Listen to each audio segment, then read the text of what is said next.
Hi, I am Dustin Pickering. Welcome to the New York Parrot Literary Corner. Today we have Taofeek Ogunperi and ZM Wise, and we're going to have a general discussion of the facets of American literature and Nigerian literature through their eyes. And Taofeek is a multiple award-winning Nigerian student of English literature. He also is a volunteer at community service programs. And Z.M. Wise is co-founder at Transcendent Zero Press, author of multiple poetry collections, and a proud Chicago native living in Texas. Thank you guys for both joining us today. It's such short notice.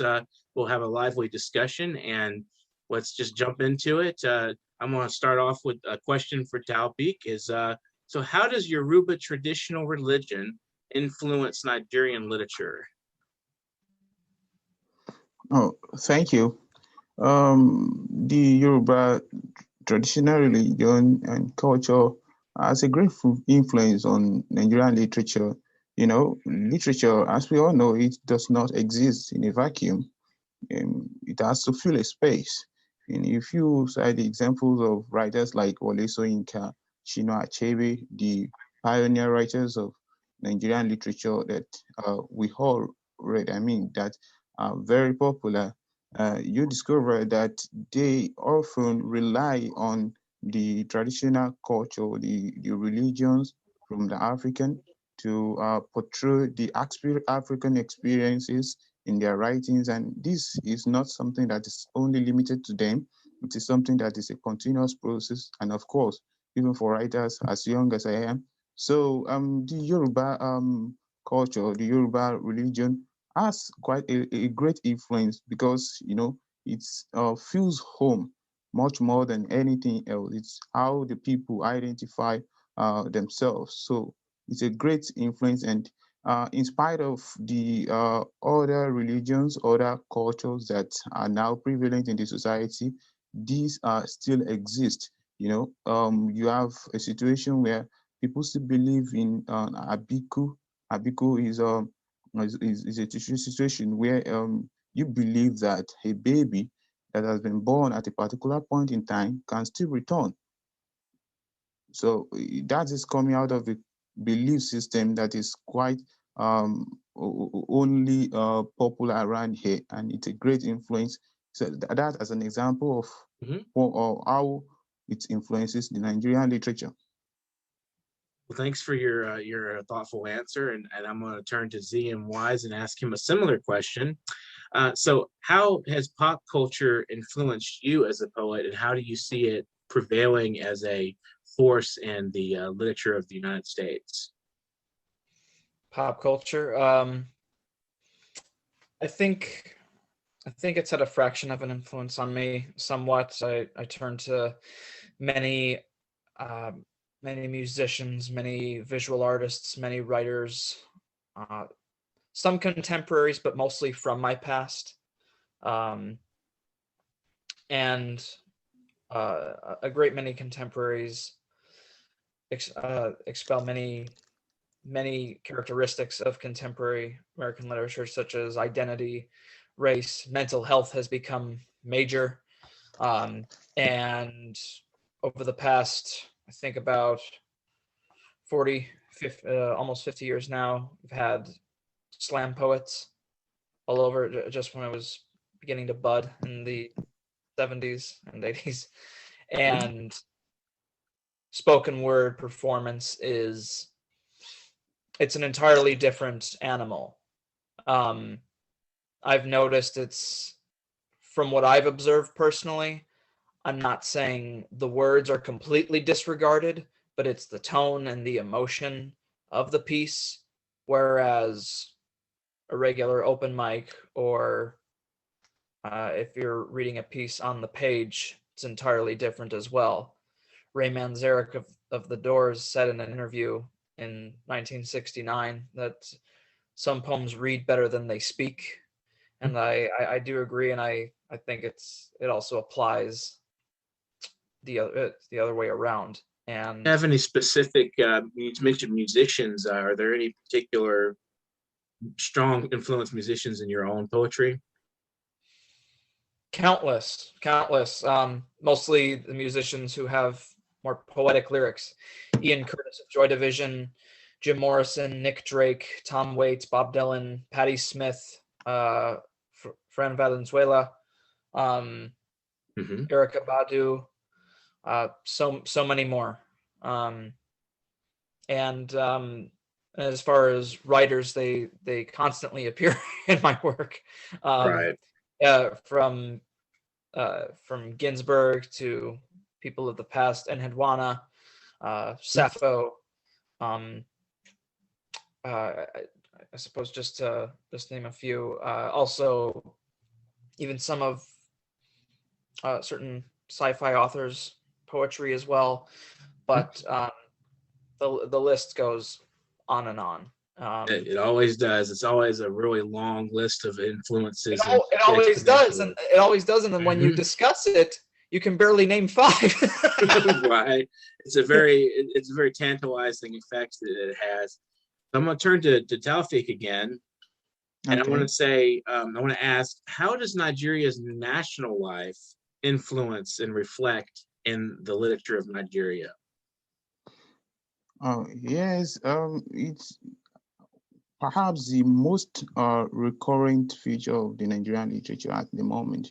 The country still struggles with a lot, and if you take the works of writers that are now the most popular one, the contemporary writers like Sojiko, Chimamanda Ngozi Adichie, Sefiata, and a whole lot more, you discover that these writers are largely influenced by the things going on in Nigeria. So, for instance, Sojiko's Maybe Tomorrow. Sojiko is one of the recent winners of Nigeria Prize for Literature, and Maybe Tomorrow is greatly inspired by the struggles of the Nigerian youths, the Nigerian populace, and you can feel the import of the national struggle in the work.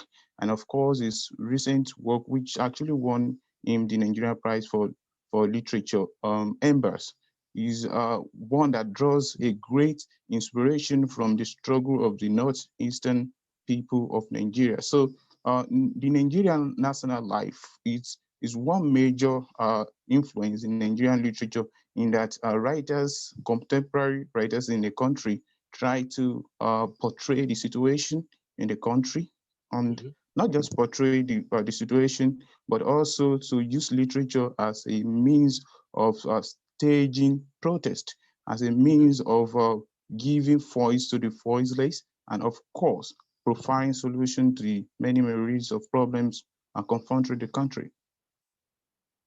Thank you. I think that's very insightful, and it gives me a view of how struggling people create beautiful works of art. And so that's And fascinating. I have to say too, I'm sorry, that it's not just about the struggles. You Right. know, yeah, there are beautiful sides Hmm. to the countries, and there are so many interesting stories to tell. The country, you have the stories of people who, in spite of the situation that they are found themselves the difficulties, they still write, they still inspire, they still get themselves involved in very, very amazing things. So it's when Right. we talk about Absolutely. Nigerian literature, it's not just about okay the low side. You have Yes. very, very interesting narratives too, and these are, of course, recorded in Nigerian literature. You see, there are also inspirations for so many writers. I'm glad we thought that, because that's definitely important in any literature, not to be totally nihilistic or negative, and to see the bright side of things. And Mm. even though there's a lot of right now ongoing darkness all over the world, we still try to be hopeful. I think that's a very positive. I appreciate you bringing that to my attention. I'm going to turn to ZM again and ask him a surprise question I think you'll enjoy. How do you feel about the upcoming release of Jim Morrison's poetry and lyrics?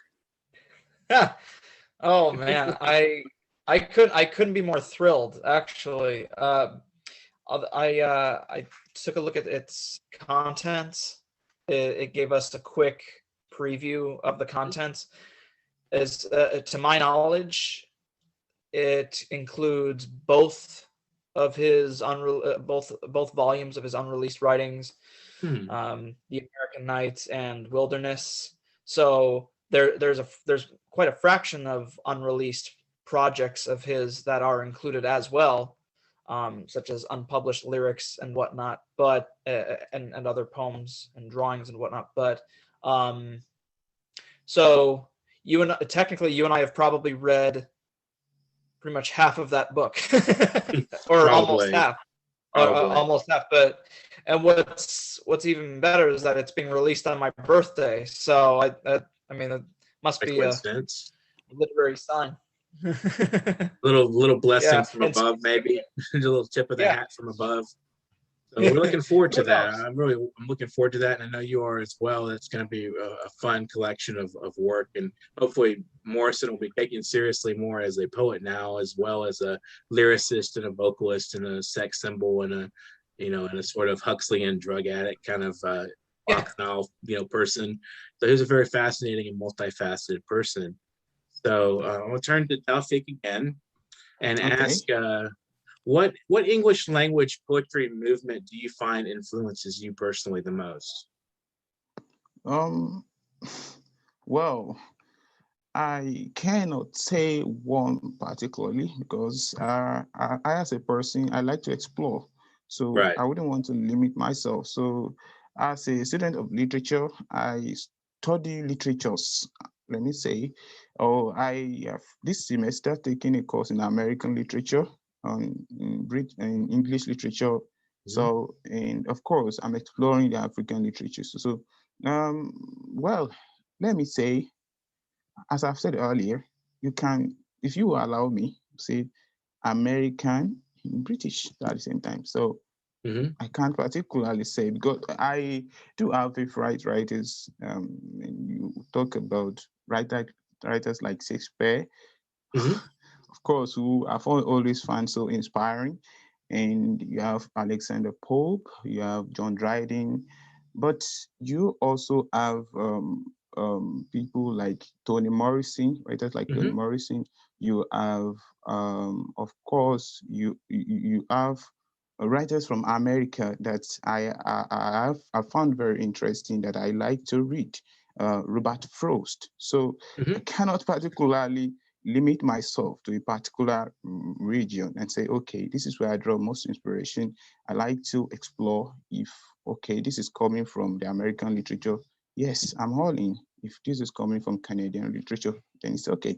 So I cannot particularly say that as a person, Mhm. this is the more inspiring one. Do you also enjoy European literature that's like French and German and those various literatures that are not English but part of the that heritage of the Western world? Sorry? Do you also enjoy other like European writers like or European like the Romantic movement or Yes, yes, yeah, yes, yes, wonderful yes. And stuff. I I mean, particularly like the romantic movement, hmm the Restoration hmm period, and you talk about the Age of Johnson, the Age of Pope, Age of hmm Dryden, and of course the romantic movement that succeeds them, the Renaissance period before. In the Italian literature, hmm at this period in the world literature, there was a kind of condominium of influences. The Renaissance historically started from Italian literature and all. So I found other writers from other region of Europe very interesting too. So So going back to ZM, uh, what are some of the dominant styles of contemporary American poetry that you find that you've in your readings of poetry? Do you specifically note if you have any kind of words on that? um, to reiterate what I said before, slam is definitely one of them. I'm not sure if it's a style as much as it. Well, I suppose on some level it is just like a in the spoken word form, or as Ginsberg says, composed by the tongue. Hmm Um, I've also noticed some very experimental forms. I myself drift from fixed or formal verse to free verse or some odd hybrid in between. That's what I usually go towards. There are a lot of Japanese styles that have been rising in popularity for quite a while now. Mhm. I think Sam Hamill had a lot to do with that. Mhm. Yeah, yeah, I Yeah, he believe brought a so. lot of those forms into popularity amongst poets. Yeah, he was a really great poet. I agree. I agree. Yeah, and yeah, and there have been some contemporary writers who have created entirely new styles in general. Um, In hybrid forms, there have been very avant-garde, experimental, very conceptual poetry. some crossovers, some Right. crossover as well. So some sort of like I've seen some neo Alexandra, things of that nature. Hmm. Um, Absolutely. There's all yeah, kinds of, it's a love very it. mixed scene, both in terms of performance and in terms of um, the literature on the page, and some will distinguish between the two, the performance or the slam style and the page, and some say maybe there's not so much difference. There's so many different approaches to poetry, and I think this is a great conversation we're having as far as the aspects of Nigerian literature as well as American literature. And I want to return to Taofeek and ask him. So Nigerian literature has three phases. There's the pre-colonial, colonial, and the neo-colonial. And what are the differences in the literary writings of those eras? Okay, the pre-colonial era, you basically have people who were exploring the African experience, as it were, without the influence of any outsider, so to speak. But then when you talk about the colonial era, the narrative is generally that there is now what you have in Banabam always piano and drums, a class of culture, and there is a form of renaissance, a form of rebirth.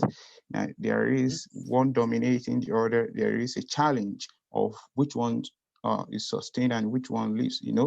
Of course, ultimately, the Africans would insist on the culture in Nigeria. In Nigeria, you have a situation where the culture of the people is challenged, and they're trying to carve a new life for themselves in Mhm. the face of the colonial authority, the colonial power, and all. So that was the colonial experience. But when you talk about the new colonial period, and perhaps in the context of the present moment, what you have is no longer that there is a foreigner who lords over the country or something. You have people who are born and brought up here, who are the helms of affair, but who might have, have been very, very difficult to deal with. So who are exhibiting characteristics that are very, very unfamiliar to people. What do I mean by this? There is a belief system that people key into and how things are done, how the system operates. But the moment that you get into power, you behave like even those people who are said to be colonial masters, and it's more or less like the case that Wole Soyinka described as the case of the oppressive boot. Nigeria has gone through four republics now, and this is the fourth one.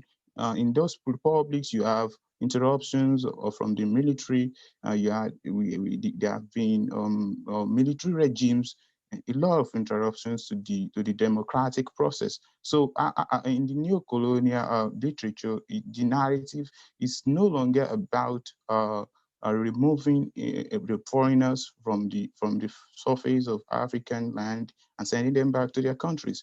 It is how the Africans will deal with Africans who are now oppressing them, Africans who now do not act as if they are are working with or for their kinsmen, working for their people. So the struggle is not one about identity. It's not about culture. It's more about about mentality. So, and Hmm. some psychoanalytic conversations might help to probe this aspect of the Nigerian literature. It's fascinating, and that movement from pre-colonial to colonial to neo-colonial, and how the development of the approaches to literature took place in these various phases, and how they're developing now. And I think it becomes from, as you say, from the colonial era to the neo-colonial. It seems like it's more personal and relating to your fellow countrymen, and as well as more so than trying to oust foreigner, and question your own political process and the Mm, power that takes mm, between when new people come in and say we're taking over here, and we always have this problem of power everywhere.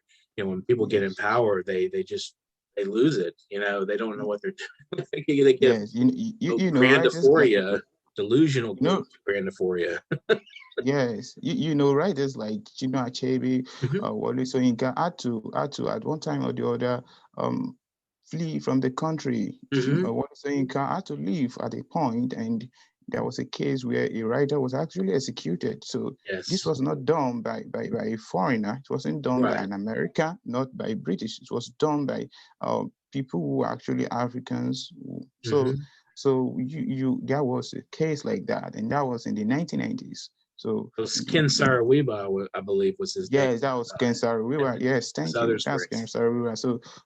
Hmm. It's not only in the Nigerian literature. This, of course, Right. spread to other aspects of Nigerian life. You have the case of Dele Giwa, who had been executed the decade before. So it's uh, very difficult dealing with an issue like, at a point we are all shouting that, okay, the country is not okay because there are certain people who do not understand our way of lives, who are now who are governing us. Let's send them packing. But then after doing that, you realize that it's not just about those foreigners.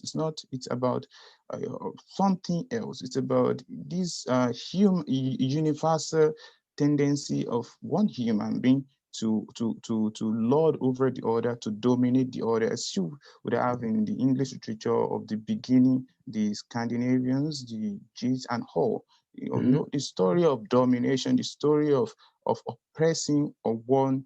Of one or a group oppressing the other, irrespective of the name you want to give it, maybe along the racial, religious, social lines, whatever. So there is always this binary opposition situation, and it's the only thing is that there is a shift. It's no longer a colonial master and the subject. It's about Africans against Africans, and it's Hmm. quite Right. fascinating what humans do. Yes, it's troubling as well, and it can be very troubling to see these dynamics. So, returning to ZM, since we're speaking of the way political and social phenomena influence literature, how do you feel the revolutions in the United States of the '60s, most of the social and cultural revolutions, what impact are they still relevant today? And do you think that there was a major shift in literature from those movements from previous times? I most certainly do. And Mhm. phantom words and names keep appearing in these pieces time and time again. Um, there were a great many events that launched such literature, anywhere from the trial of the Chicago Seven um, to the moon landing to the Vietnam War to just Penn uh, State, a, it was Penn a great State. many. Yeah, yes, and great many unfortunate incidents of segregation as well. Um, Race became a major influence, of course, that still rings true to this day. And Absolutely.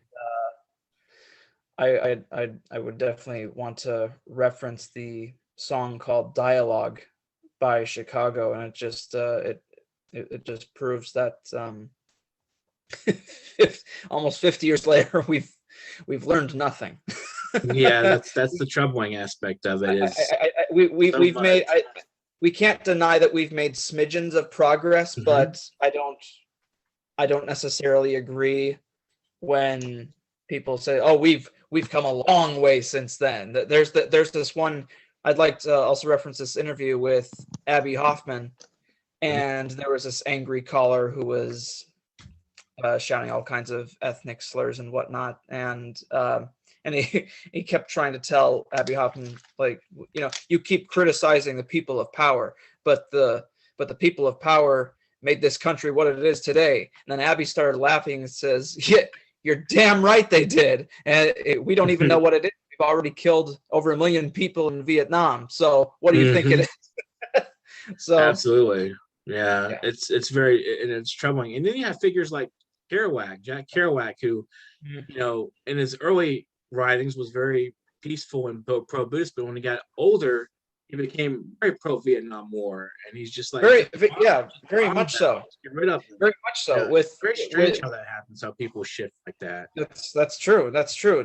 Take Abby Hoffman and Jerry Rubin. Jerry Rubin was also part of the Yippie organization, but then later on in life, he embraced capitalism, became a broker, and many of Absolutely. his followers felt betrayed Mhm. naturally. So yeah, Get that and of money course, coming in, you know, you're just kind of correct. like forget everything else, you know. It's Right. a Yeah. numbing So like, complex going on. yeah. So like, yeah, with Kerouac and the rest of the Beat Generation, they kept fighting that Beat along with hippie is a newspaper stereotype. It will always be a newspaper stereotype, but people have embraced it since. You know, Hmm. I And mean, you know, the it's hippies. happened many times where people have heard these horrible derogatory terms, but then they become a part of the identity. They own it so that nobody can destroy them Absolutely. with it. Right. You know, so the hippies, the funny thing about the hippies is they were a very revolutionary force in their youth, and then they got into about around the 80s or thereabouts, and they were told, you know, by the powers that be that go ahead and make money, go ahead and go be a capitalist. You know, there's nothing wrong with it. So, you know, that's exactly what that's exactly what they did. You know, they sold out and they turned against the movements and they did this uh, pro-capitalist, you know, spiel. You know, they went into that. So that's a challenge that we've faced in the younger generations, is trying to figure out ways to question that without selling out. So I want to ask Taofeek, what are some of the challenges faced by today's young African and Nigerian writers, especially nowadays? If you ask me, there is so much to talk about. You know, Mm-hmm. it's a lot. In the United States, if you explore the American literature, you have these writers at the point that you call the lost generation. Mm-hmm. Nigeria seems to be at that point where it is creating its own lost generation. In October 2020, you have Nigerian youths coming together to speak to powers that be, that you see, this is enough. You don't have to oppress us again. This is what we want. This is what we do not want. You know, the crop of youth you have in the country now are very ambitious. We are very ambitious. We are ready to fight for our dreams. We are ready to give it what it takes.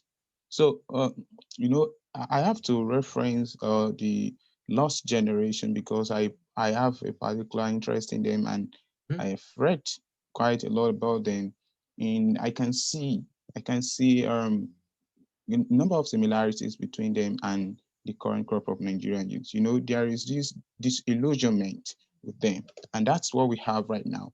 You know, so many Nigerian youths have for long believed that, okay, let's endure a little bit more, a little more, a little more. Things are going to pan out well. But then you discover that, well, these things are the same, basically as they were. So, and you know, most Nigerian writers are youth. So you can't wish away the fact that they are also one of the major victims of the situation that we have in the country. That is not to say that things are entirely bad. So, but the problem facing Nigerian writers range from, okay, before you become a writer, and you have to have gone through a certain process. I mean, you have to have a level of education. You have to have access to some things such as electricity, good water supply, and basic things you need to live as a human being. But when you have to deal with a lot, you do not have electricity, you can hamper your creative process.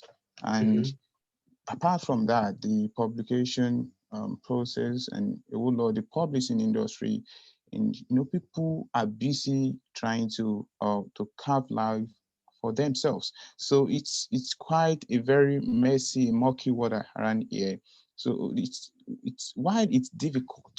Why it's difficult? It's not impossible to attain something. So generally, the problems facing Nigerian writers, Nigerian youth at the moment, are the same problem facing the general public. So Nigerian writers, and I must say, we are still that set of Nigerians that still make the country very, very beautiful. I mean, there are some Nigerian writers out there that the whole world love. You have Chimamanda Ngozi Adichie, you have others. In fact, you have a writer like Nnedi Okorafor, who is a sci-fi author and the one of the major proponents of African futurism. So it's not entirely bad, but the thing is there's quite a lot to deal with, and when you talk about it, you can look at it from many angles. You have the social one part, so the social aspect. You have, for instance, if you are a writer and you have, we are in 21st century. The world is virtually going. The world is going virtual. Everything we can do online right now. People even hold weddings online. So, Right. if you're a writer and you have a laptop, you have expensive phones, maybe because you have made some major accomplishments and you can basically afford these things. It's possible that when you walk on the street, the defunct SARS, the famous SARS unit of the Nigeria Police Force, could harass you for having expensive laptop, for driving expensive cars, for holding expensive phones. Well, you are not a thief. You are not a fraudster. So Right. you can. So this So problem I is want to not ask something. ZM the same question. We have a remaining 2 minutes or so, and I definitely appreciate your answer. And it's fascinating because some of the same stuff is going on in the United States and other, I'm sure, other parts of the world. So I would like to ask ZM, do you feel there's similar challenges? And if so, could you maybe talk a little bit about those challenges that an American writers face, young writers? I'm so sorry. Challenges, just general struggles, For writing, to being a creative person and writing, being getting your creative. work out there, Yeah. and similar along the line. Yes, I think so. Not to completely bash higher education, but I think a great many of them might feel inferior because many academic elitists believe their work is the greatest thing since sliced bread, and it doesn't apply to that at all. And some might feel intimidated by the spoken word performers and their style. They might not feel that they fit into either. We lost the sound on you, ZM. I think So I'll go ahead and close the show. I appreciate you both talking with us. If ZM gets back on, I'll let him say a couple more things. But it's wonderful. Just okay. There you are. There you are. So we'll give you about a couple of seconds. Yeah. What part was I at? I'll try and wrap it up. You were at the intimidation by slam poets. Yeah, the intimidation by slam and spoken word performance. They're trying to find their own style. They feel they might not fit into either category, so so it's up to them to try and find their their own voice, their own individual voice. That's what it's all about. I mean, don't get me wrong, we can join clusters of either side or more, but in the end, we are in this craft for ourselves, and that goes for any artistic. Thank you. We'll have to close the show now, but thank you so much, both of you, very much, Taofeek and ZM. Yeah. It's been wonderful Thanks for having talking me. to you. And Thank you. this is Nice the talking New to York you too. Parrot Literary Corner, and I am Dustin Pickering. We spoke with Taofeek and ZM Wise. And if you've got money to donate, anybody out there, it's paypal.me/nyparrot. And also, you can get in touch with us at Literary Corner at newyorkparrot.com. If you want to be a guest on our show, we are the best and only show offering global platform for creative writers today. Subscribe to our channel. Keep in touch with us. Leave comments. Thank you very much. Having a wonderful evening. Thank you both again. Thank you, our very much. subscribers Thank as you. well.